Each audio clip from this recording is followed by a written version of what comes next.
Certainly not financial advice, but it is a show packed with some solid life suggestions.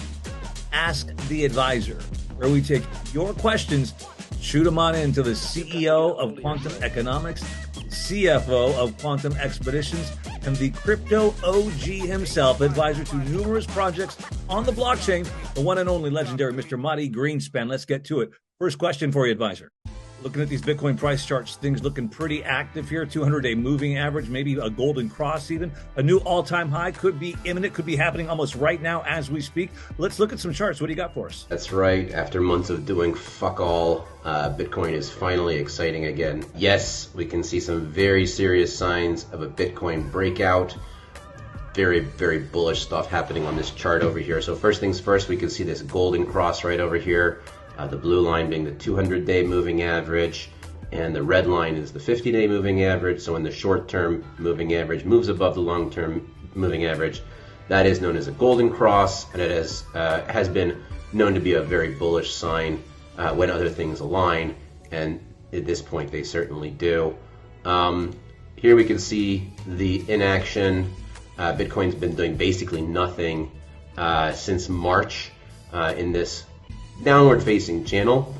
Previously we did identify in our Quantum Alpha Club group that this downward facing channel can also be seen, if we zoom out a little bit, as a giant bullish flag pattern as well.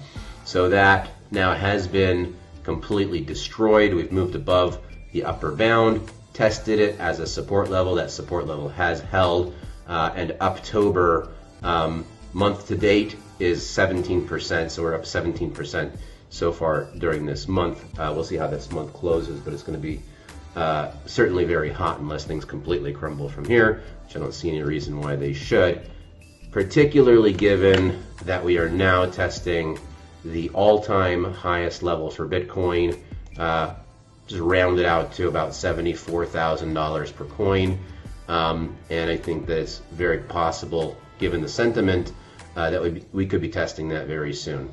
Question number 2, what are the key factors to consider when evaluating blockchain and digital asset companies for investment? What do you think?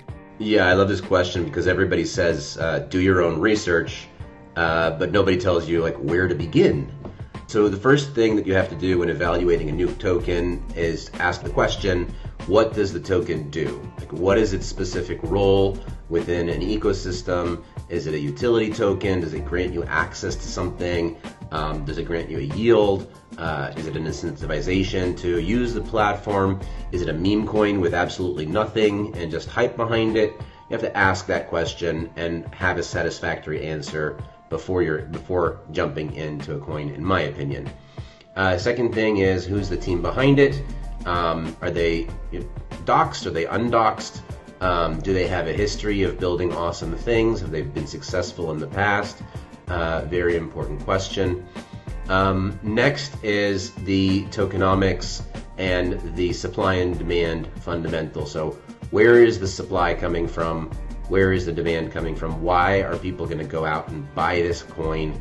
And is there a legitimate reason why, even if the project takes off, that there aren't too many new tokens coming on the market, causing inflationary pressures? So I think that's a great place to get started. But always, if you have any specific questions, always ask. I think that's the best way to learn things, is to go out and ask the founders, ask analysts what they think, and you can get a lot of insight that way as well. Looking at the price charts, we got some action. Bitcoin is moving. All right.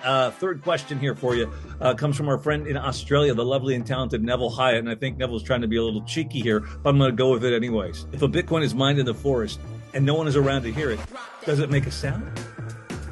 Yeah, thanks, Neville. That's very philosophical. Yeah, but no, seriously, those machines, they do make a lot of noise. We've heard of several cases already where mining operations have had to shut down their entire facilities because of noise pollution. One of our partners is now moving their entire operation backwards a little bit because there was complaints about the noise. But no, if you're running on flare gas in the middle of the Permian Basin, nobody's around to hear it, nobody lives there, There's definitely not going to be any noise complaints, that's for sure. Whether or not it makes a sound, well, that depends on how you define sound. If define sound as the vibrations that are coming out, then yes, it does. If you define sound as the perception of hearing it, then no, it does not. Hope that answers your question. And that's why he's the guy with the Series 7's license, the CEO from Quantum Economics, the CFO from Quantum Expeditions, where they are actively mining Bitcoin right now in West Texas, the Permian Basin. Investment opportunities are available, but again, do your own research, not financial advice.